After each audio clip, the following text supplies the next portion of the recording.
Un demi-million d'interventions chaque année pour la brigade des sapeurs-pompiers de Paris. Et potentiellement, un demi-million d'occasions de faire mieux. C'est pour développer l'efficacité et la sécurité qu'elle a imaginé, par exemple, ce ballon captif.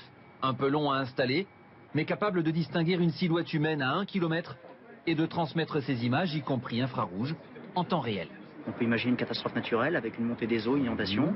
On peut aussi imaginer une intervention sur un site par exemple, industriel qui a connu une explosion et pour lequel justement les images dont on pourrait bénéficier actuellement, type Google Maps ou autre, ne sont pas utiles puisque justement tout a été modifié.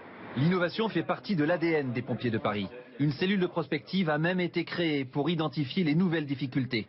Avec les doubles ou triples vitrages par exemple, fini les fenêtres qui éclatent avant l'arrivée des secours. Là, le risque aujourd'hui, avec une isolation croissante des bâtiments, c'est d'arriver, pour prendre une image simple, à un phénomène de cocotte minute qui est dangereuse avec des risques pour nos sapeurs. Autre avancée technique, le changement de tenue. 3 couches d'aramide, de kevlar et une couleur, le rouge, pour moins absorber la chaleur.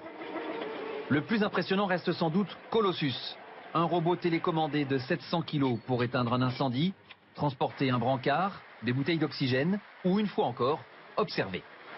Ce type de moyen nous permet, avant d'engager le pompier, pour le préserver, de nous donner un certain nombre d'indications. Ce qui brûle, où ça brûle, quelle est la température, quelle est la surface concernée, et donc d'attaquer le sinistre avant que le pompier s'engage. Avec ses capacités de franchissement, Colossus facilitera surtout les interventions en sous-sol, parking ou tunnels souterrains, notamment ceux du futur réseau de transport Grand Paris Express à 55 mètres de profondeur.